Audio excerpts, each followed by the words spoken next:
Berkeley. I'm a nurse practitioner with pediatric nephrology at UNM. Kevin Worling, Systems Analyst at Envision, New Mexico, and your IT person, and just wanted to let you know to press *# to mute or unmute your line. Thanks for joining us. I'm Dan Rifkin, presenting today on treatment of depression in overweight youth. So those of you who are on the line with us, go ahead and introduce yourself and tell us where you're calling in from. And we'll do this again periodically. We'll do it right at the end of Dan's presentation before we open for questions, just to make sure we've caught everybody. Gil Alvarado in Rio Doso. Hi, this is Elizabeth Vargas. I'm a school nurse in Rio Rancho.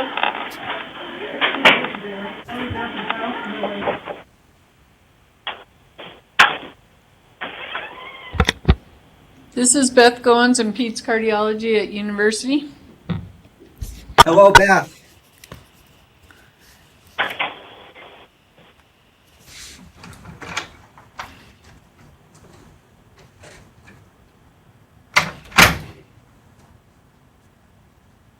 Anyone else?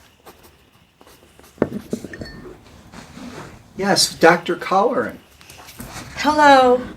I apologize for being late. There was an accident on lead. Apparently lead's a major arterial. It is. I was affected by it also. And I think it might be movie shooting at the bridge. Oh. Which made it hard to bridge. The bridge? To this presentation. Oh. Yep. That we call it the bridge? For purposes of our discussion. Okay. Anyway, I'm not, yeah. All right, so Gil and Elizabeth, you guys get the extra gold stars today for, back-to-back telehealth clinics. And I think, Gil, you might even get an extra one because you were here earlier this week. So that's fantastic. Well, the first one was really good, so I thought this one would be probably just as good. Now there's pressure. Well, what a segue. Thank you for that, Gil. And welcome to Studio Envision, where we have our conferences here at Envision, New Mexico. I think you all have gotten the instructions about connecting with us today and about how to obtain your CME credit, which will follow today's presentation. I mentioned earlier, I'm Dan Rifkin. I'm a child and adolescent psychiatrist working in the Department of Pediatrics and also have a secondary appointment in psychiatry at the UNM School of Medicine. And I'm going to be talking with you today about depression treatment in overweight youth and what approaches can be most advantageous. And to clarify what we're going to be really aiming for, we're going to identify empirically supported depression treatment approaches for overweight youth, describe efficacious modalities of depression treatment, and appreciate how, where we're really going, multimodal treatment usually is most effective for depressed overweight youth. Today's presentation, according to the usual COMM-TC format, will be approximately 20 to 30 minutes, and then we will launch into further discussion. And do we have any cases?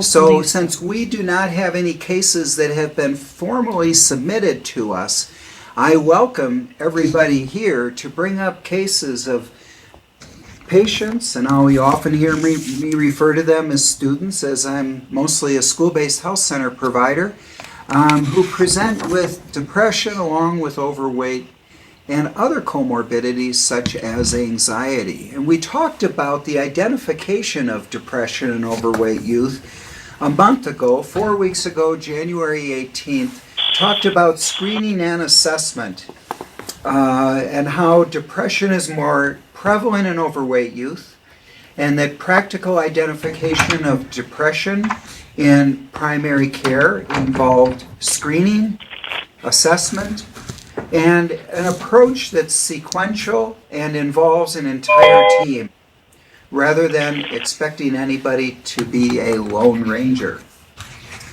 Did we have somebody just join us who could identify themselves? This is Julie Fitzgerald down at Hidalgo Medical Services in Lordsburg. Hi, Julie. Welcome. Hi.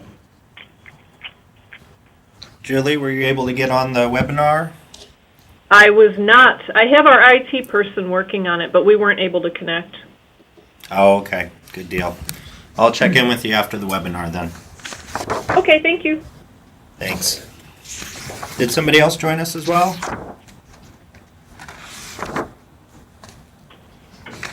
Thought I heard somebody else chime in. It's a silent partner. And also at the table with us here now at Studio Envision is our colleague Paula LeSueur, who we look to for expertise in everything school-based health centers. Wow, thank you. So It's a heavy burden. I was talking about, I don't know if enough could precede you, Paula. So screening identifies youth at risk for depression and psychiatric comorbidity using a tool such as the PHQ-2 that's been modified for use for this purpose. We talked about that last time along with assessment, in which we used an instrument for those who screen positive called a PHQ-9, which has also been modified for use in youth. We're coming to another good juncture for identifying anybody who has just joined us. Has anyone signed in who has not yet introduced themselves? Yes, Chuck Ivy and Roswell. Thank you and welcome. Welcome. Thank you. So we're really working up to today's topic on depression treatment in overweight youth and recapping what we talked about 4 weeks ago about identifying depression in overweight youth, involving an assessment instrument that's use is indicated by a positive screen. So when a screening tool such as the PHQ-2 modified is positive, that indicates the administration of assessment instrument, and we use the example of the PHQ-9 that's been modified for teens and is available online as referenced in this presentation at the end, and in your handout under references you'll see GLAD PC and a website for finding that.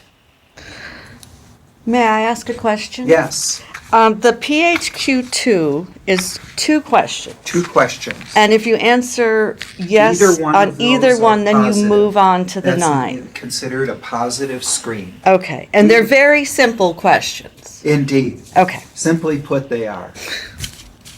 So the overall clinic assessment that we talked about last time, our approach involved the assessment instrument that we were just discussing, a biopsychosocial approach that utilizes clinical interview, multiple collateral sources, considering comorbidities, realizing we're embarking on something that's potentially complex, and taking a comprehensive approach to biological, psychological, and social aspects of medical and psychological issues by utilizing our multidisciplinary team.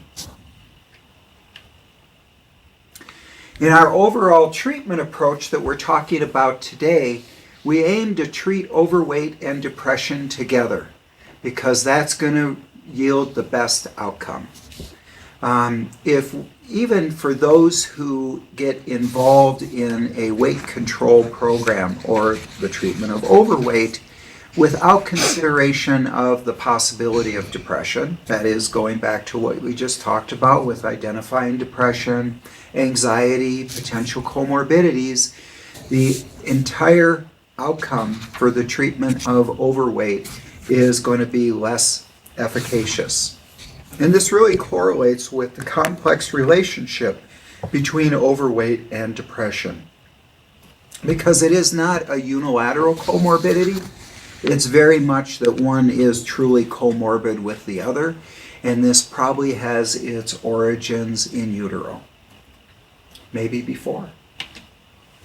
So in our overall treatment approach, we know that currently there is no magic bullet for weight loss, nor is there a magic bullet for treating coexisting depression.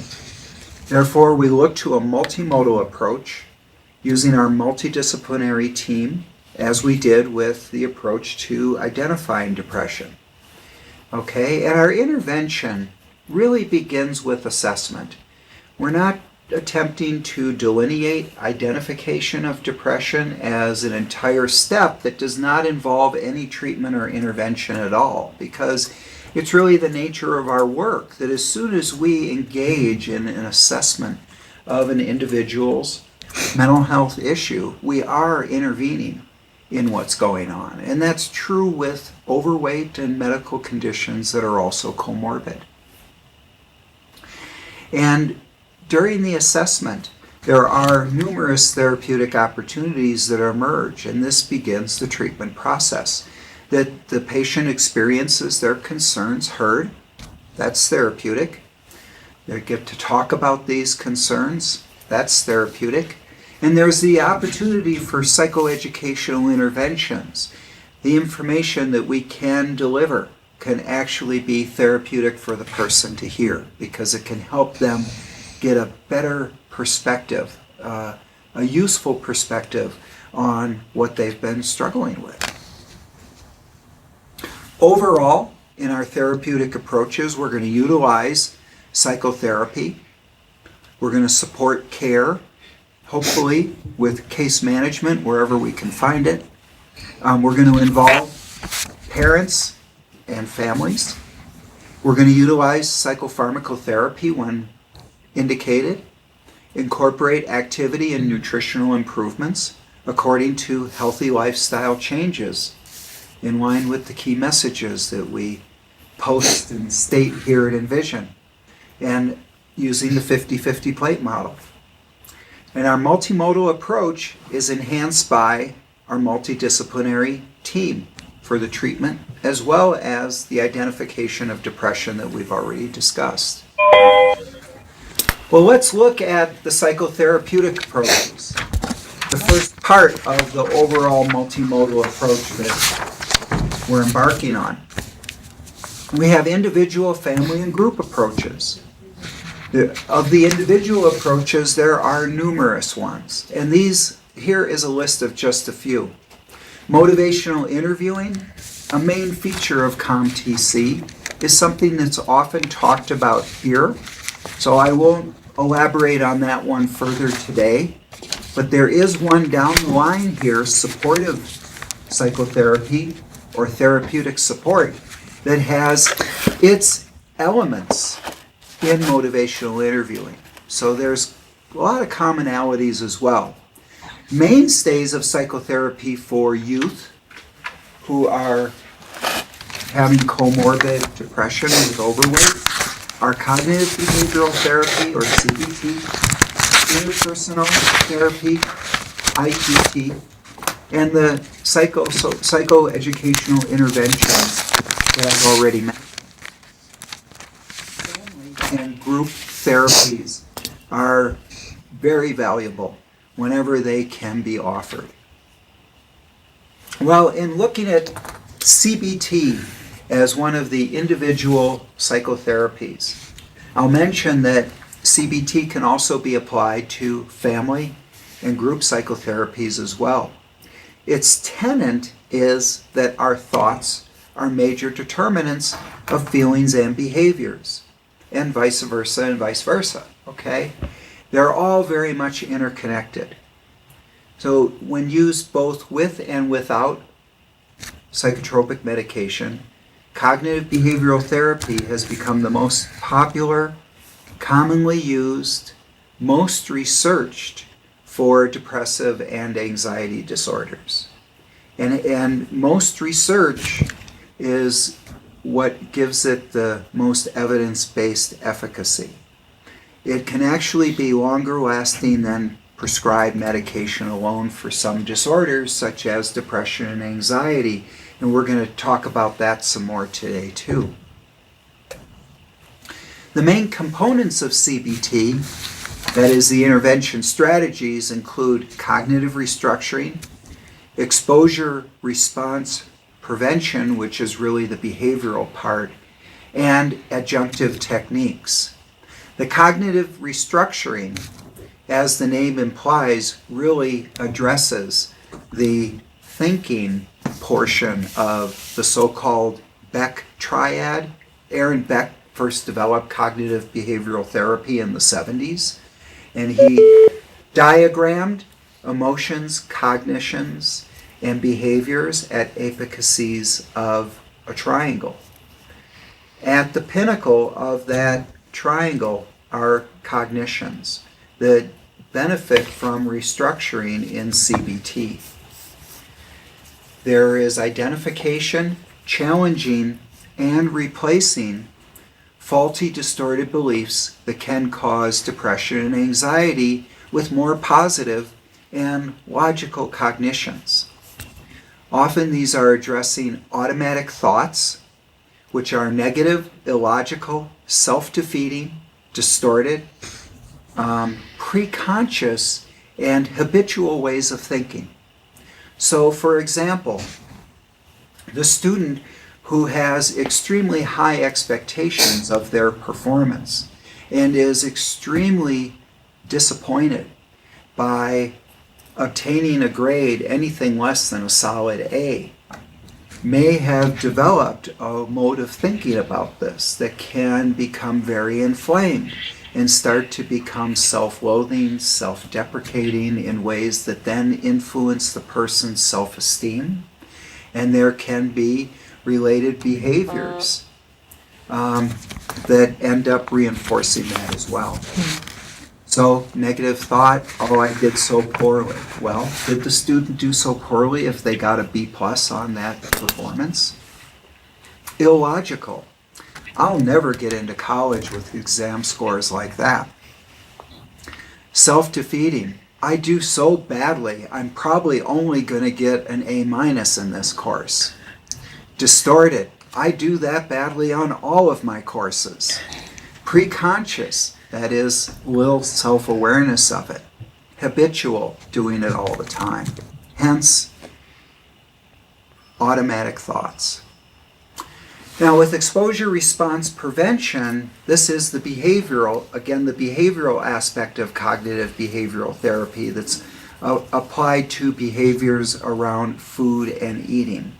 Examples of that would be identification and decisions about antecedents to overeating. So one may realize that sitting down to watch football on Sunday afternoons could be an antecedent to eating that box of Post Toasties. So it would be best just not to bring that box of Post Toasties to the couch when it comes to football on Sunday afternoons. I'm Only it so were glad Post-Toasties. you didn't say don't watch the game. I would would have not laughed. get much yardage out of that. No, you wouldn't. You would get intercepted. Well, hopefully we're at a first down at adjunctive techniques, about which we can all relax. But the relaxation part can be very important because we often find that when we relax, we can think more clearly. And these relaxation techniques have many aspects of meditation combined with systematic muscle relaxation. Very much like Dr. Herbert Benson, the Boston internist, wrote about starting back in the 70s. Why do I feel so old? Okay, so moving on from cognitive behavioral therapy and its cognitive restructuring, exposure response prevention, and adjunctive techniques, we're now going to talk about interpersonal therapy, which has the tenet that depression occurs within an interpersonal matrix. That can be compared to cognitive behavioral therapy having Beck's triad, if you will, primarily within an intrapersonal matrix. Well, IPT has been modified for adolescents in a way that's now abbreviated IPTA. It's a well-established, beneficial, brief structured treatment for depression, and that needed to be modified, modifying the adult version for adolescents. IPT aims to resolve interpersonal stress that's associated with adolescent depression. It's manual-based and limited to something like 12 to 20 sessions. IPTA takes an interpersonal inventory of important relationships to determine appropriate treatment targets, such as losses and grief, interpersonal disputes, role transitions, and interpersonal skills deficits. And it's really developmentally appropriate for adolescence because adolescence is a time where relationship with peers are so important. That can occur at the expense of relationships with family.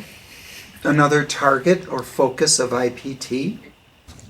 Role changes, right? Graduating from high school even, or going from middle school to high school, okay? Now, both IPT and CBT have the most empirical support. There are similarities in these techniques, including encouragement to maintain normal activities. Don't want anybody to stop what they're doing and be more impaired or have more beliefs about inability. To do problem solving and skill building. Now, there are the different constructs for these that I alluded to a little while ago. IPT tends to look from the outside in by looking more at interpersonal relationships, while CBT tends to look at interpersonal experience, inner experience, and how it relates to the interpersonal. Psychoeducation, the intervention that I spoke about earlier, really is important to both. May I ask a question? Yes. Are there settings in which you would use one over the other, or is it just based on the professional's personal desire, I guess? I think it ends up having to do a lot with the professional because of the ways they're trained. And I think it can be really helpful to have familiarity with both, to adapt the therapy to the individual. So the individual who's presenting with obvious automatic thoughts that are interfering with their life and goals attainment would be a great candidate for a CBT intervention. Whereas the patient who comes in who's having a lot of difficulties with relationships, family, peers, adults at school, would be an excellent candidate for IPT. Okay. And then at various times, such as past the more acute phase to more of a continuation phase of the treatment, there could be a switchover. Oh. Because by going through an examination of those interpersonal relationships could reveal some automatic thoughts and other faulty cognitions that could benefit from a CBT type of intervention. Okay, thank you. I started mentioning earlier that psychoeducational interventions are really part of most interventions, beginning with assessment, going through psychopharmacology, the psychotherapies that we've just talked about. It involves education about most every step of the identification and treatment process, as well as the signs and symptoms of depression and anxiety that the individual is experiencing. It also could relate those to the consequences of being overweight. Psychoeducation is very useful during the informed consent process. And therapeutic benefits have been found, such as symptom reduction and adherence to treatment. I think we end up getting a lot more buy-in and a lot more treatment alliance development during psychoeducation interventions. Therapeutic support often referred to as supportive psychotherapy and developed by Carl Rogers. Involves empathic active listening and other support for patients. It's really important in its application to all treatment interventions. It supports current assessment and treatment efforts. It really maintains empathy and treatment relationship development. It assists with problem solving, and it can restore and maintain hope for the individual. I think that restoring and maintaining hope and problem solving and empathy really begin with those psychoeducational interventions and is continued to be offered through supportive psychotherapy. It's so important to involve parents and family anytime we're treating youth. It's a pivotal therapeutic opportunity, as I was reminded of in a nearby school-based health center a couple hours ago.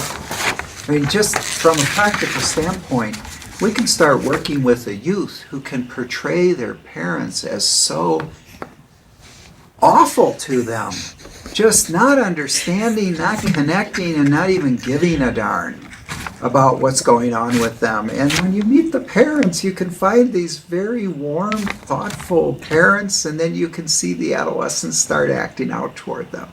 So it can be very helpful, both further identification of targets or focal points of therapy, plus an opportunity for intervention.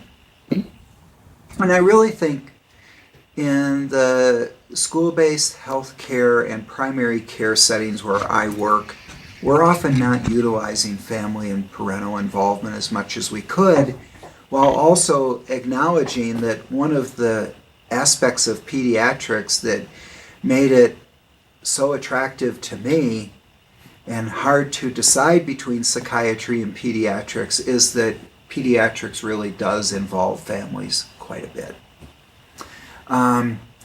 We have opportunities to naturally develop further treatment planning during the informed consent process when parents are involved. We can apply much of what's already been talked about treatment to working with families. And it's a great complement to individual treatment. So the intervention this morning resulted in a decision for individual sessions to proceed, and after 2 or 3 individual sessions, there'll be a family session involving the parents. It's been written about many places that for treatment to be most effective, it's necessary to make families an integral part of the treatment plan. Well, before going into the psychopharmacotherapy, does anybody have any questions, comments, or concerns about the psychosocial therapies? Yes, Kirsten. So would you choose on purpose, depending on, or specifically refer a child to a provider who you knew could use CBT or IPT?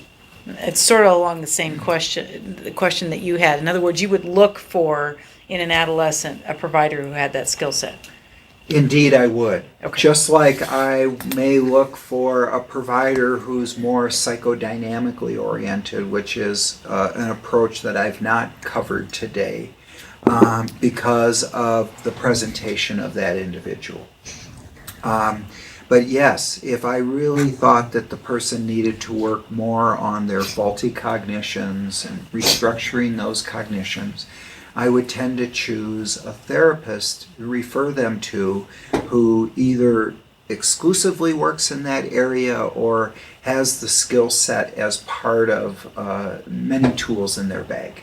So if you were a school-based health center primary health care provider or a primary health care provider out in the community and you didn't feel like knowing the difference, faulty cognition or some of these other things were, you didn't have a good sense of that, how would you go about choosing? Do therapists say that they have a specialty in a particular area? Is that Often therapists will. so? In an adolescent, I guess what I'm asking is not knowing particularly if you have people who are specialists in these areas, that's where you would choose to send an adolescent for care, so that you Well, would catch that.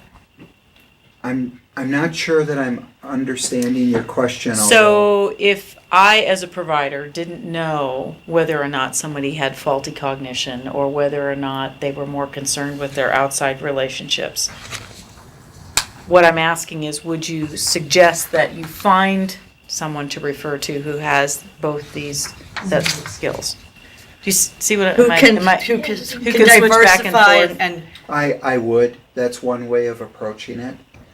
It could be worthwhile to refer to a provider who has those skill sets, who could help identify what would be most indicated for that youth. And it may be, and a thought I'm getting from hearing your question, Kirsten, is that perhaps a behavioral health provider in one visit might be able to help further assess those treatment needs.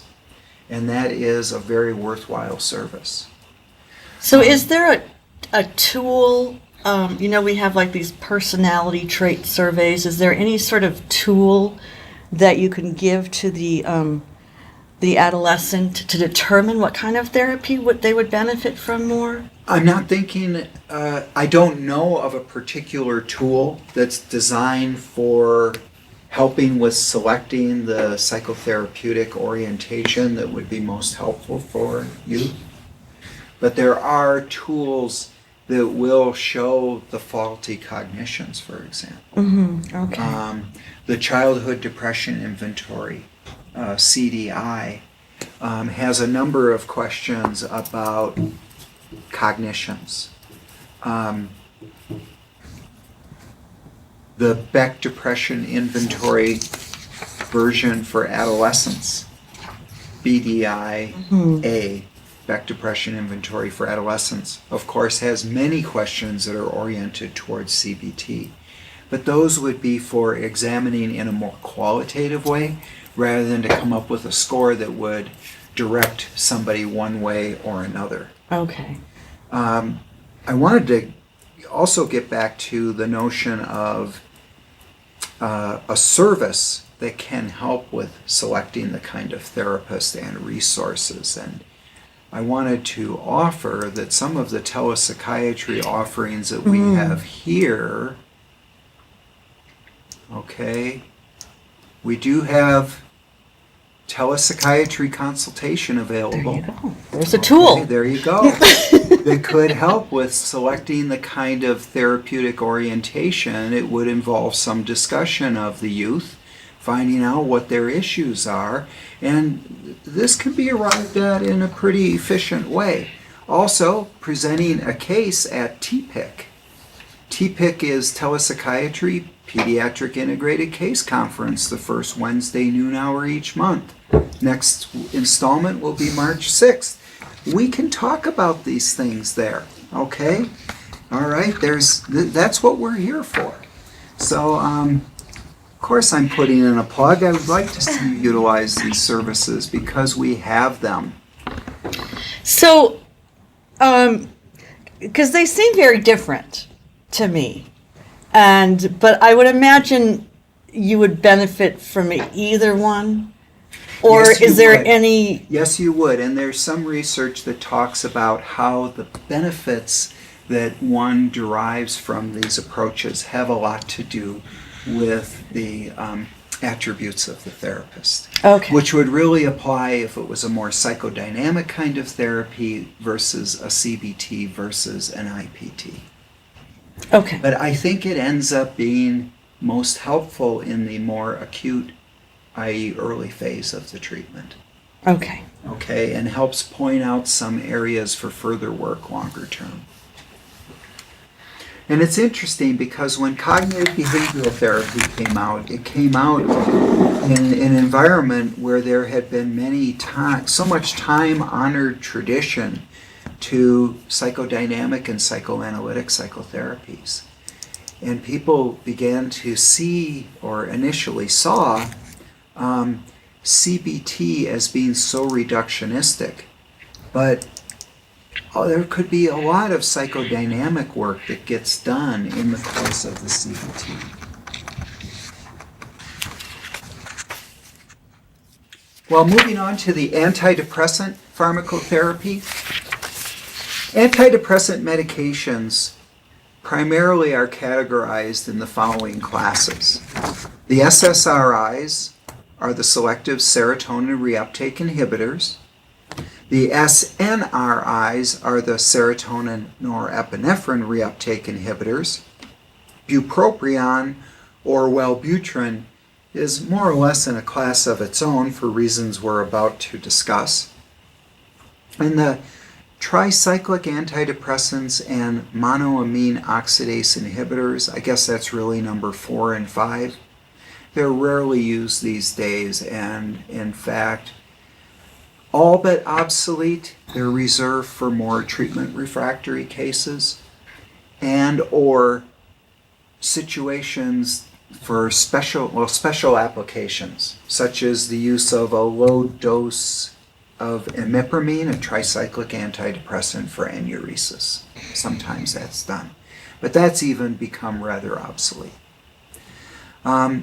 We'll talk about these agents with regard to their pharmacodynamics, that is, what part of the central nervous system they act on.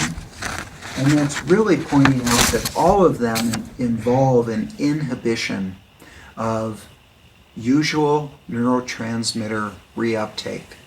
So the neurons have been shown to release their neurotransmitters, such as norepinephrine, dopamine, and serotonin, into the synaptic cleft. And these antidepressants will inhibit the normal reuptake of those neurotransmitters, allowing them to be around, if you will, longer to do their thing.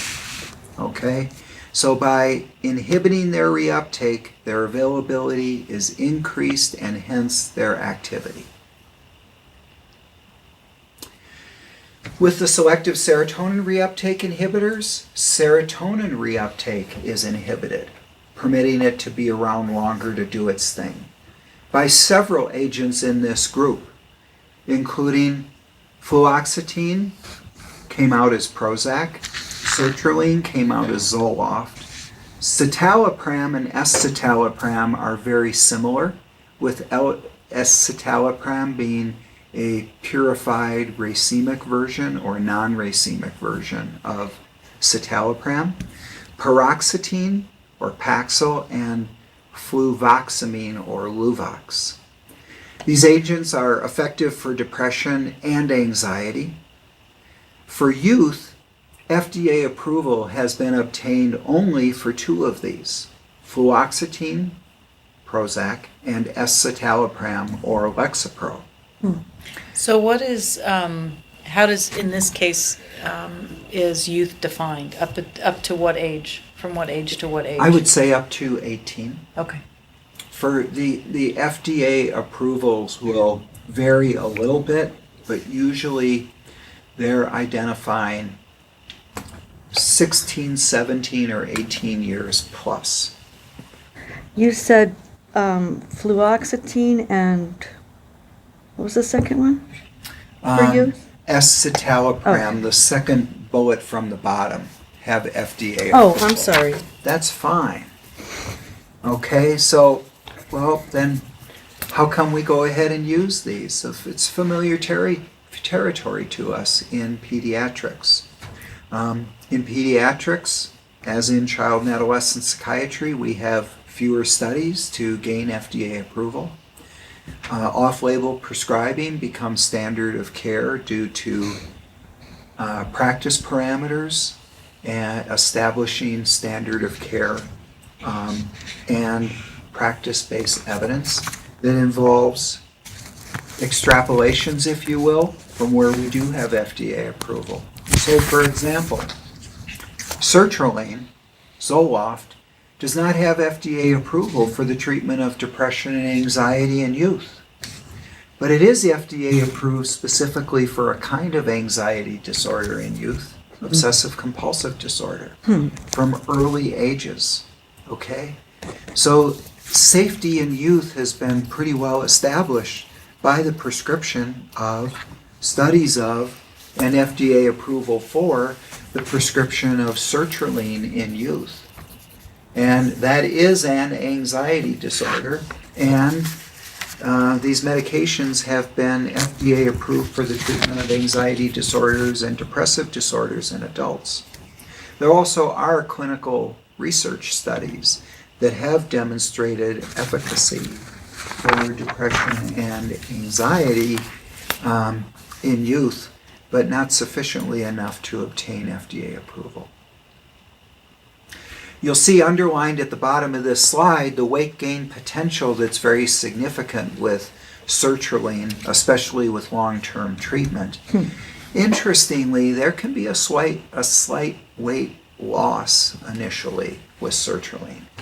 Tends to initially cause some diminished appetite, weight loss maybe for a few pounds, and then eventually there is weight gain. And I've been impressed lately by the amount of weight gain of some youth on small doses of SSRI antidepressants.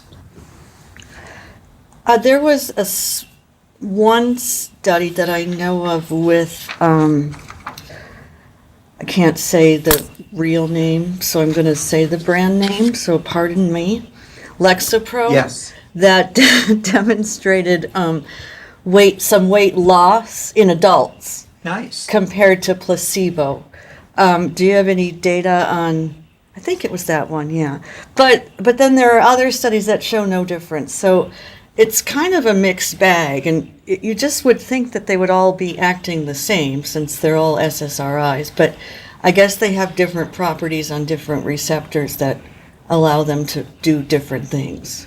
I think that's essentially true, and I think that there are individual differences as well. So if you had significant weight gain on one, would you switch to another within the same Let's class? try another one. Okay. Yeah. And I think there's enough difference in the pharmacology of fluoxetine as compared to sertraline, for example. It could be worth trying another class. When we are concerned about weight gain, we need to consider that in prescribing the healthy lifestyle changes of a multimodal treatment plan. I don't know of any better way to do that. There has been literature published and some discussions here about prescribing an agent like metformin or something else to help prevent weight gain, along with the pharmacologic agent. But I think it would be better if we could deal with that through healthy lifestyle changes. So I think probably bringing that up as part of the treatment plan at From the initiation get-go. from the get-go is probably really important. In the informed consent process for the medication, it would be very important to include that in the treatment plan. And I think it becomes a challenge because it's one more complexity that gets added into the discussion.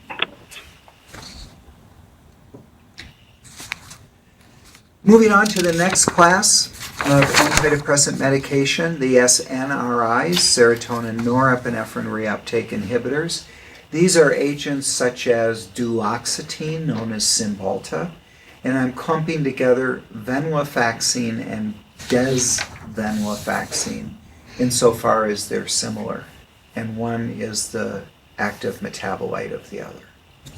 So the neurotransmitter reuptake inhibition here is with both serotonin and norepinephrine. And these agents also are effective for depression and anxiety disorders, and there is an appetite and weight loss potential with these agents, which can make them attractive.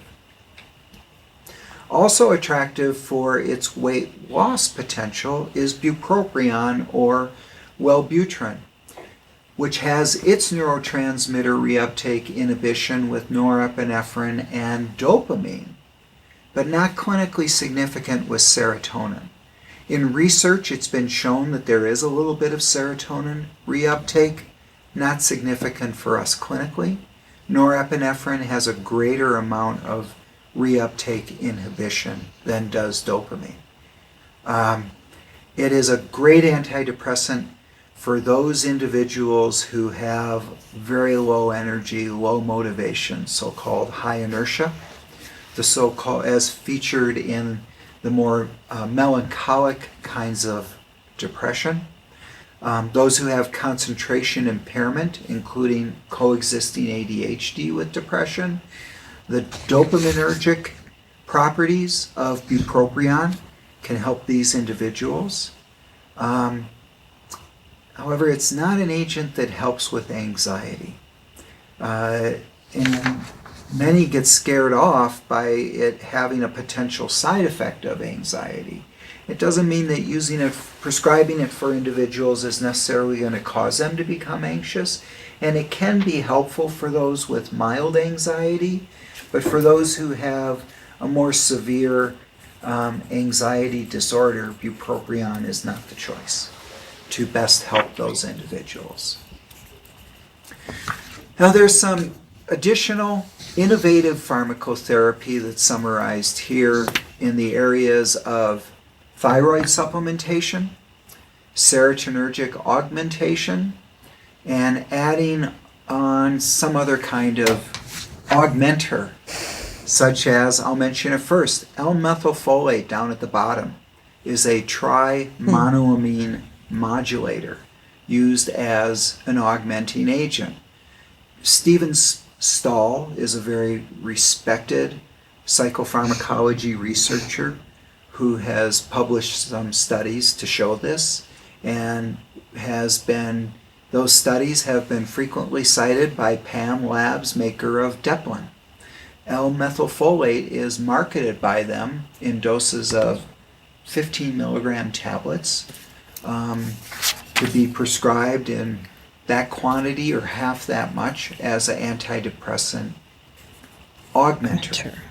It's basically a centrally acting form of folate that our bodies have the biochemical pathways for converting dietary folate into L-methylfolate, which has the ability to cross the blood-brain barrier and have central activity. There are some individuals who have a genetic variant of the reductase involved in that chemical pathway and who are unable to convert folate into L-methylfolate. So for these individuals, augmentation with L-methylfolate can be clinically advantageous. Now, I don't know of a laboratory test for a practical clinical use that would test for those individuals, but maybe someday we would see that. I've often thought it would be interesting to see, as Kirsten and I have discussed, whether some youth might find some antidepressant efficacy with taking L-methylfolate themselves alone. Or, come to think of it, folate supplementation alone. Just start with folate and Let's start see. with folate. That was your suggestion. Yeah. Just see if it doesn't make a difference, then maybe Then maybe go go to try the other. L-methylfolate. So, because if you had the defect, the folate wouldn't. Right. I mean, it probably would if you gave enough, but. But that's how they manage it in pregnancy, I think, is to give megadoses of folic acid to women who are resistant. Yeah. Who are resistant? Yeah, like 10 times the recommended dose Uh-huh. of folic acid. It'd be interesting if there was a research arm, even open label, that would administer regular folate to depressed youth. And then for those non-responders, I think that's what we talked about, advancing them to another arm of open label trial L-methylfolate and see if there's an efficacy for those who did not respond to folate. Now, think of side effects. I mean, potentially you would get less side effects from this path as opposed to maybe some of these other that we've been talking Yes. about, which would be the advantage. It Especially really if you would have be. someone with more mild symptoms. And if they're have therapy set up so that they're getting all the behavioral health that they need at the time. So nutritional products have been supplemented with folate, I think about 10 years ago, including cereals, I think some bread products, and I can't remember what else, because of the problems with low folate in pregnancy. So in addition to taking a folate-laden prenatal vitamin, they've supplemented the food. The FDA has supplemented the food source. But the problem is that kids don't tend to eat those kind of foods anymore.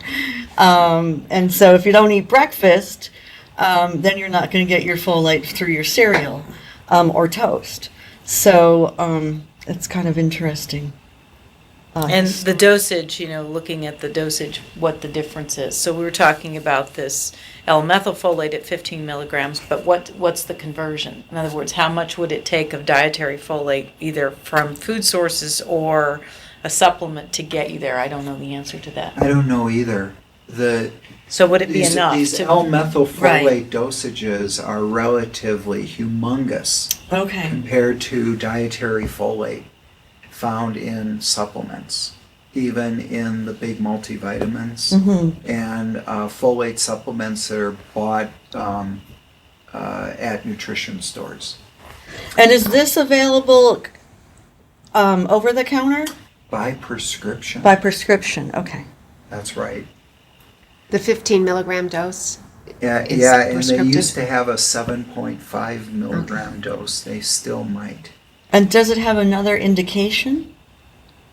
No, it doesn't. Huh, okay. That's their one and only indication. Now, I think there are other indications, but Deplin is sold, manufactured, and marketed for this purpose. Is it commonly known? Because I've never heard of it. But that doesn't mean... Based on the marketing campaign, I don't think so. Okay.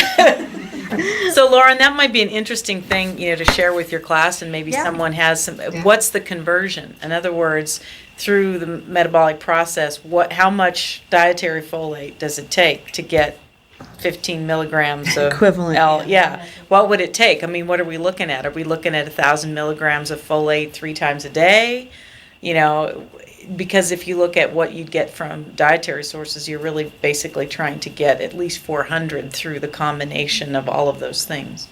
And I think the multivitamins now are up to 800 to 1,000 milligrams in just a regular prenatal. Of folate? Of folate. Okay.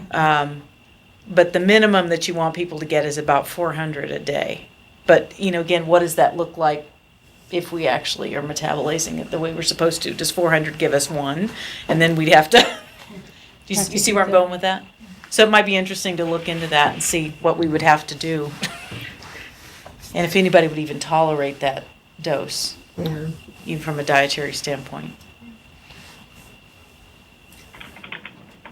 I'd like to mention a couple other additional pharmacotherapy approaches.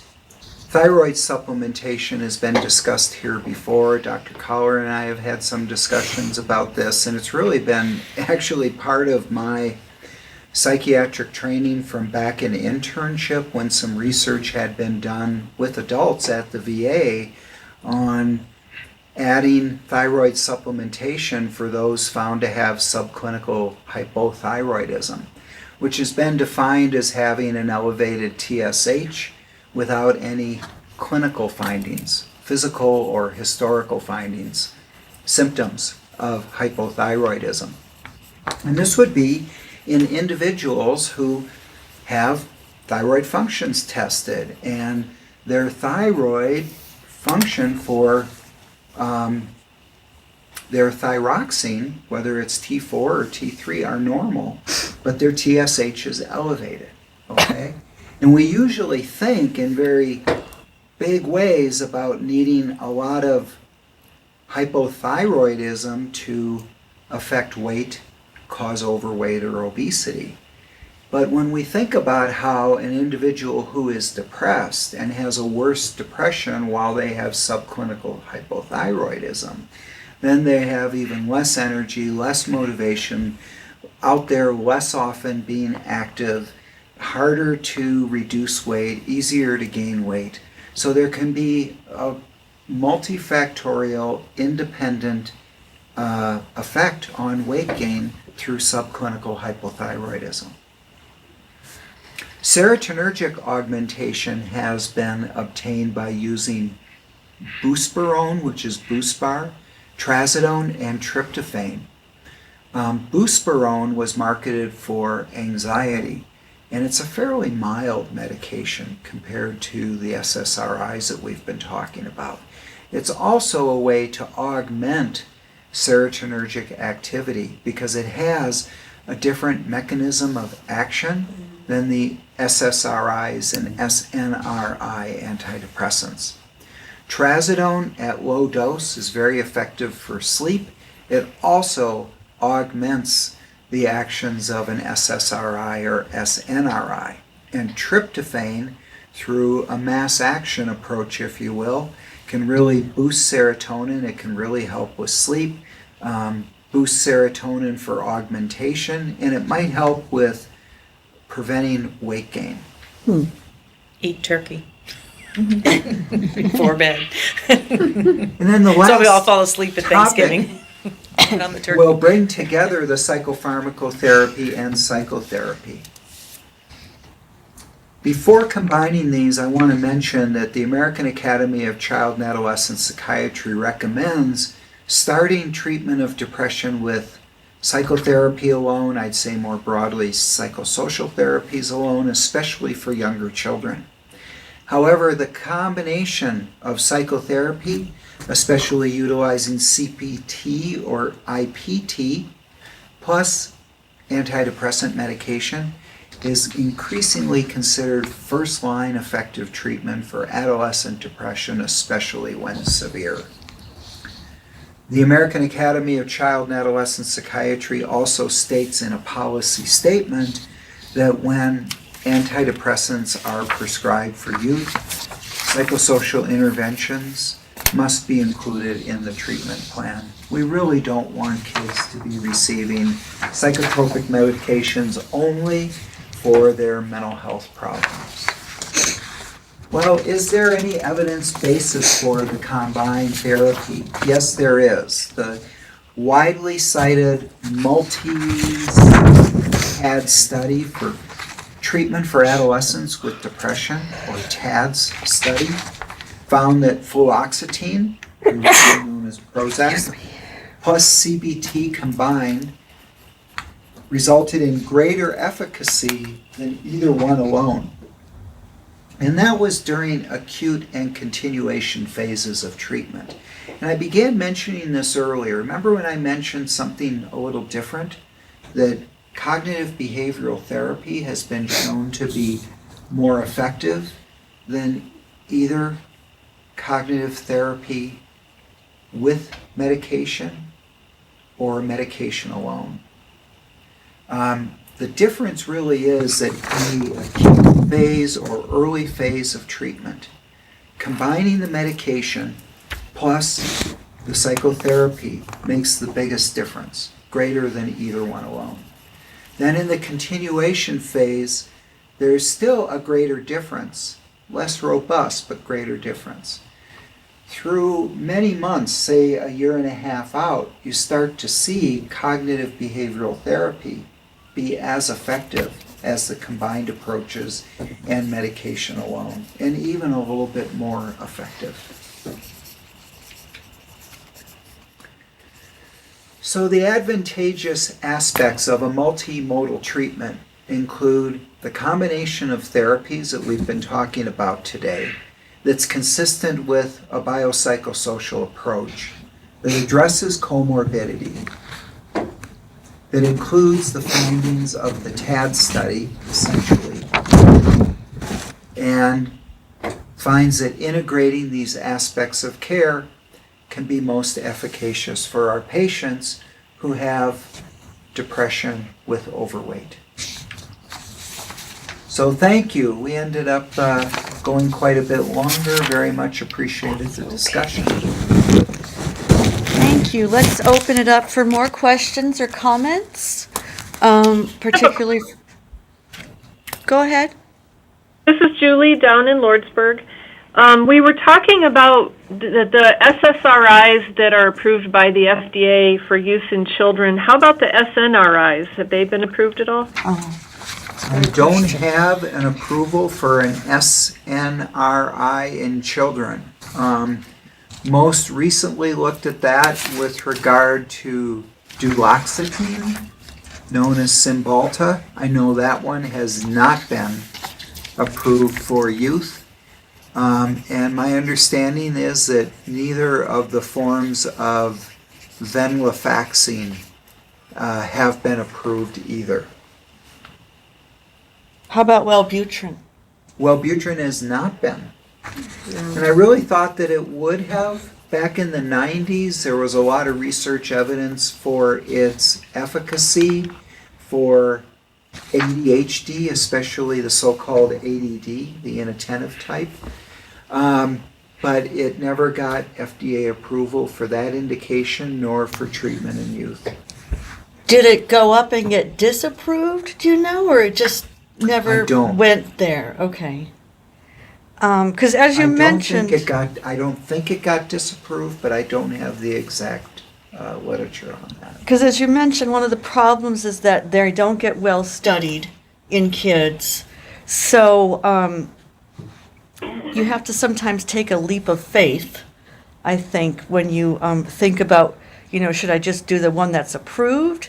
Because it's not necessarily that the others aren't effective or are Correct. bad. It's just that they haven't been studied in a lot of cases. And I don't know if there are any that have been sort of contraindicated or black box warning for kids.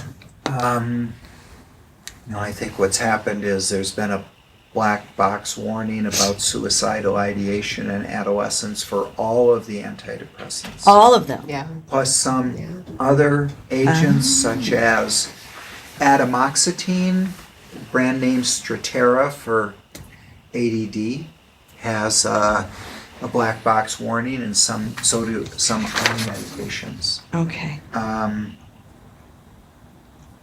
There have been some medications that have been taken off the market by the FDA due to serious, potentially harmful contraindications, such as Cylert was a medication used for ADHD. Another one, Surzone, was an antidepressant that was taken off the market due to hepatotoxicity.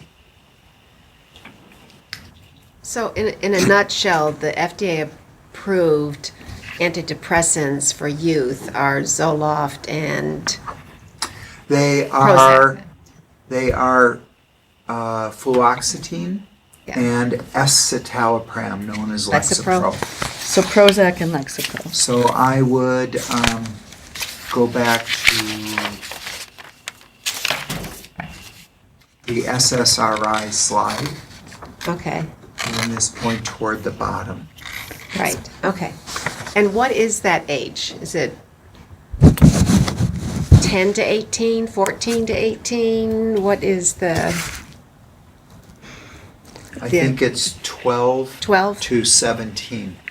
Okay.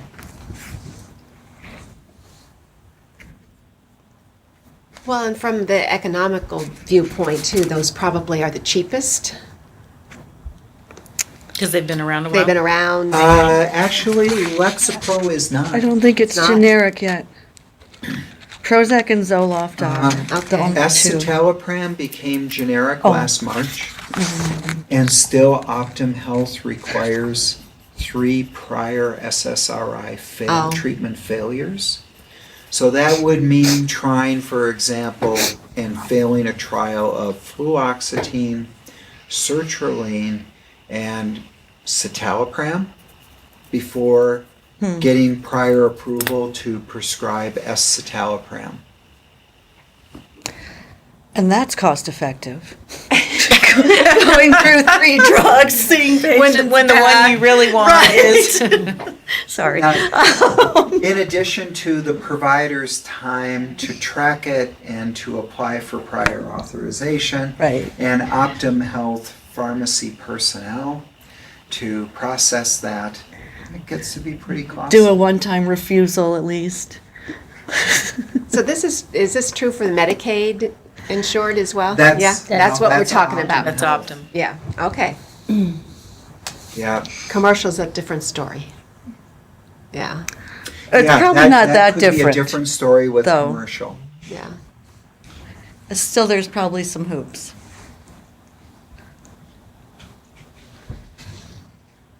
Other questions or comments? I have not a question, but maybe a comment or something for us to discuss.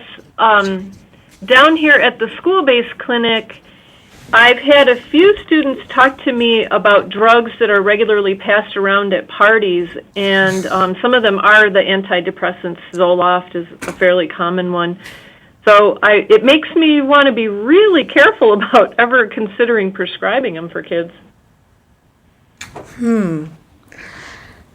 Well, I think the party pill bowl is kind of what you're referring to. So that's this, I don't know how long it's been going on, but what kids do is they mostly take drugs from their parents' medicine cabinet. And I don't think they discriminate on the drugs, but dump them into a big bowl at the party and then everybody indulges. And so I imagine there's which, I'm not going to even try to understand why, because most of those drugs probably don't have any potential to get sort of the high, because they're probably their blood pressure medications and their Lipitor and blah, blah, blah. But so I think it's mostly getting it from the parents, but of course, if you prescribed it to the kid, they might have easier access to them. But it's a pretty common phenomena, and I haven't seen any data on, the overdose rate or the consequences of such kind of party practices, but it's very concerning. We had a girl at the middle school, not in Lordsburg, but in Silver City. I read it in the paper yesterday, who was arrested for selling, I think it was a benzo that had been prescribed to her, but she was selling them at school for $2 a pill. Oh. Well, And, benzos can be easily abused. Right, Yes, and that's going right. to give you the high. Yeah. Wow. And plus, it's going to be marketed by the effects on the students who are taking it. And something like alprazolam, which is Xanax, tends to have a bit more of a high to it than something like oxazepam, which is very much like lorazepam with abuse potential, or something like diazepam or Valium tends to have a kind of euphoric effect about it. So I think that word would get around and that would market it.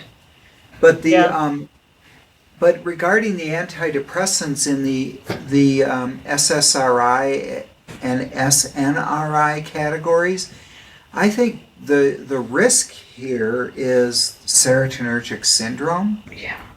Which, if enough of these pills are taken at once, could be a result. If this is a grab a handful of pills and take them, that would be concerning. Certainly much more of a concern of side effects than being able to get a high or any kind of pleasant effect from it. Because generally speaking, all of the antidepressants that have been covered today are more medications that act over a longer period of daily administration rather than a happy pill or a drug.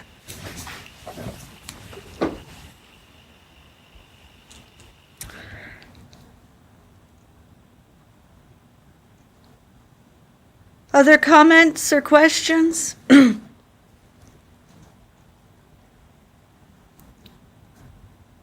Or any off-the-cuff questions about pediatric overweight and obesity?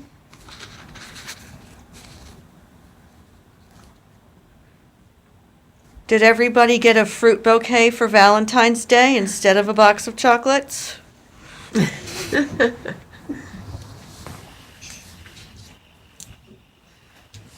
Okay. Stunned silence, of course. I They thought they- know. Thought of Maybe it was Either dark we're guilty chocolate. about the chocolate, or we dark didn't get anything. chocolate. Yeah, dark chocolate and a bottle of red wine. There you go. That's And perfect. your HDLs are Good. good. That's right. Okay, then, our next session will be March the 1st, and we're going to talk about grocery deserts. We're not talking about grocery deserts? We're talking about your articles that you sent me, the nutrition therapy of type 2 diabetes in preparation for the ongoing discussion of the medical management of type 2 diabetes. Oh, okay, we're talking about nutrition therapy for diabetes. Please feel free to bring cases formally or informally for consultation. They don't have to be difficult or complex. We just want to actually use them as a point of discussion, so we can all learn. Dr. Rifkin is raising his hand enthusiastically. Well, I do have a Valentine's disclosure. Okay. It was a great COMM-TC Valentine treat. It was a salad that had strawberries, carved heart shape, and kind of a strawberry pink strawberry dressing over arugula with some severed almonds. It was really quite nice. And some feta cheese. Okay, so who did that for you? That's a topic for another discussion. Okay. My wonderful wife, of course. Oh. Well, that sounds perfect. It's got everything. Because what kind of antioxidants does arugula have? I'm sure a long list. I think it's on your... You can look it up on my phytochemical list. I know. Right. See how many we can find. All Might right. eat strawberry dressing. It's a little bitter by itself.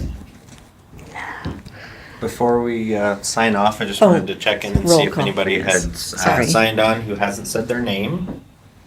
If you want to get CMEs or certificate of completion, then you need to let us know you're out there. We also just want to know. This is Susan Prutz in Colorado. I joined late. Greetings. Thank you. Anyone else who hasn't yet signed in?